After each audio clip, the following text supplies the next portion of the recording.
Friends, કેમ છો બધા? આજે આપણે છોલેની રેસીપી લઈને આવ્યા છીએ. તો મેં એક વાડકી છોલેને સવારે જ પલાળી દીધા હતા ગરમ પાણીની અંદર. તો હવે આપણે એને બાફી લઈશું. આજે છોલે છે એને કુકરમાં એડ કરી દઈશું. એમાં થોડું પાણી,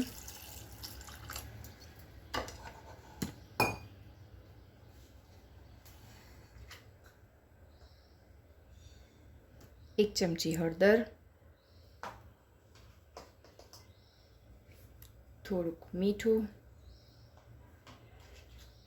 એક તમાલપત્ર, 2 ઇલાયચી અને આપણે ચપટી અંદર સોડા એડ કરીશું જેથી આપણા છોલે છે એ જલ્દી બફાઈ જાય. કુકરને બંધ કરી દઈશું.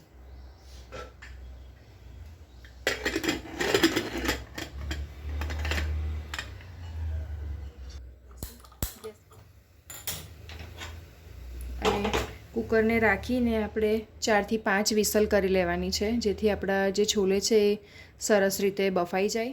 છોલે બફાય છે ત્યાં સુધી આપણે ગ્રેવીની તૈયારી કરી લઈશું. મેં અહીંયા આગળ 3 મીડિયમ સાઇઝની ડુંગળી લીધેલી છે, લીલા મરચાં લીધેલા છે, એક આદુનો ટુકડો, થોડું લસણ અને 2 ટામેટાં લીધેલા છે અને થોડા કાજુ અંદર એડ કરીશું. ટામેટાની અંદર થોડા કાજુ એડ કરવાથી ગ્રેવી થીક પણ થશે આપણા છોલેની અને એનો જે ટેસ્ટ છે એ પણ ખૂબ જ સરસ આવશે. હવે આપણે મિક્સર જારમાં ટામેટાં અને ડુંગળી જે મરચાં ને બધું છે એની આપણે ફાઇન પેસ્ટ બનાવી લઈશું.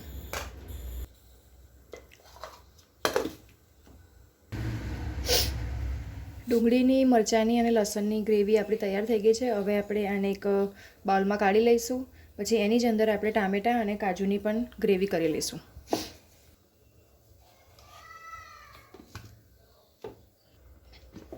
આપણી ટામેટાં અને કાજુની ગ્રેવી પણ તૈયાર થઈ ગઈ છે. છોલે બફાઈ ગયા છે. હવે આપણે એને જોઈ લઈશું એકવાર. છોલે સરસ રીતે બફાઈ ગયા છે. આ માટે અહીંયા થોડું તેલને સારી રીતે ગરમ થવા દઈશું. પછી આપણે એની અંદર જીરું અને હિંગ એડ કરીશું. તેલ આપણું સરસ રીતે ગરમ થઈ ગયું છે. તેમાં આપણે 1 ચમચી જીરું એડ કરીશું, 1 અડધી ચમચી હિંગ એડ કરીશું અને 1 લાલ મરચું એડ કરીશું. આ બધી વસ્તુને સરસ રીતે સાતળીશું. જીરું આપણું બરાબર સરસ રીતે ચટકાઈ જાય ત્યાર પછી આપણે ડુંગળીની જે ગ્રેવી બનાવી હતી તેને એડ કરી દઈશું. જીરું આપણું સરસ રીતે સતળાઈ ગયું છે. હવે એની અંદર આપણે જે ડુંગળી કરી હતી એ કરીશું.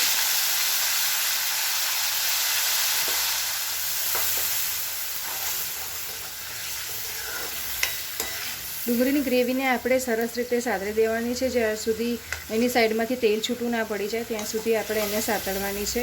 જો એને ડુંગળીની ગ્રેવીની અંદર જો કચાશ રહેશે તો છોલેમાં મજા નહીં આવે અને એનો ટેસ્ટ પણ સારો નહીં લાગે. આજે હું એકદમ નવી રીતે છોલે બનાવી રહી છું. તમે પણ એકવાર જરૂરથી ટ્રાય કરજો.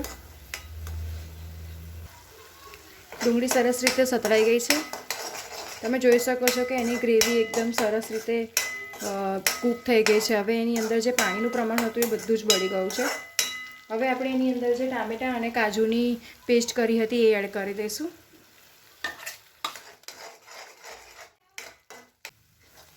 આપણા જે કાજુ અને ટામેટાં છે એ પણ સરસ રીતે શેકાઈ ગયા છે. હવે એની અંદર આપણે મસાલા એડ કરી દઈશું. 1 ચમચી લાલ મરચું પાવડર, 1 ચમચી ધાણા જીરું પાવડર અને એકદમ ચપટી જેટલી આપણે હળદર નાખીશું કારણ કે આપણે બાફતી વખતે પણ અંદર હળદર એડ કરી હતી. અને ગરમ મસાલો એડ કરીશું. બધા મસાલાને સરસ રીતે મિક્સ કરી લઈશું.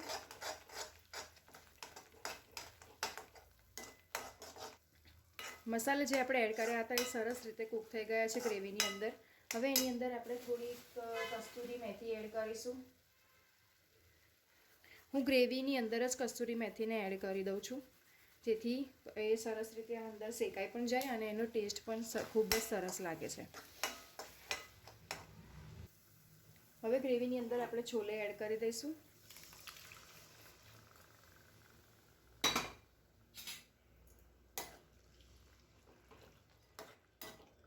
છોલેની ગ્રેવી થોડી જાડી લાગે છે, તેના માટે હું થોડુંક જ અંદર પાણી એડ કરીશ.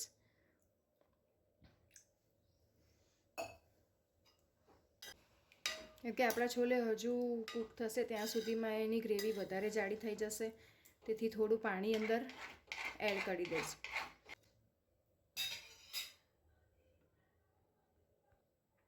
તેમાં આપણે થોડુંક મીઠું એડ કરીશું. આપણે છોલે ચણા બાફતી વખતે બી અંદર મીઠું એડ કર્યું હતું, એટલે આની અંદર આપણે બહુ મીઠું એડ નથી કરવાનું. સ્વાદ પ્રમાણે તમે મીઠું એડ કરી શકો છો.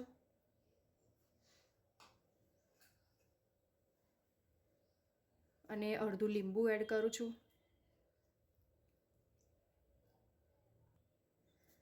અને એક નાની ચમચી આપણે ખાંડ એડ કરીશું, જેથી ટામેટાની પણ અંદર ખટાશે અને આપણે લીંબુ પણ એડ કર્યું છે, જેથી છોલેની અંદર એક અડધી ચમચી ખાંડ એડ કરવાથી તેનો ખાટો મીઠો ટેસ્ટ ખૂબ જ સરસ આવશે. છોલાને આપણે થોડીક વાર માટે કૂક થવા દઈશું. હવે એની અંદર આપણે થોડીક દૂધની મલાઈ પણ એડ કરીશું.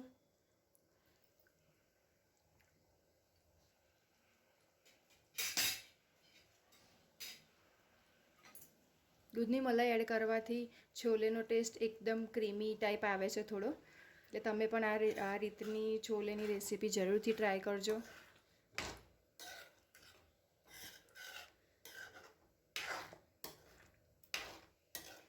તમને મારી છોલેની નવી રીત કેવી લાગી તે તમે મને કમેન્ટમાં જરૂરથી જણાવજો, અને તમે પણ જરૂરથી ટ્રાય કરજો મારી આ રેસીપીને, અને મારી ચેનલને લાઇક, શેર અને સબસ્ક્રાઈબ કરજો.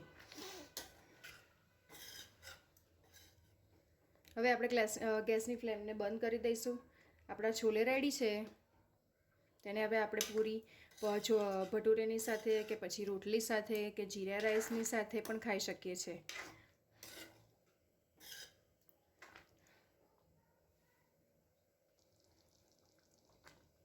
આપણા ક્રીમી છોલે તૈયાર છે.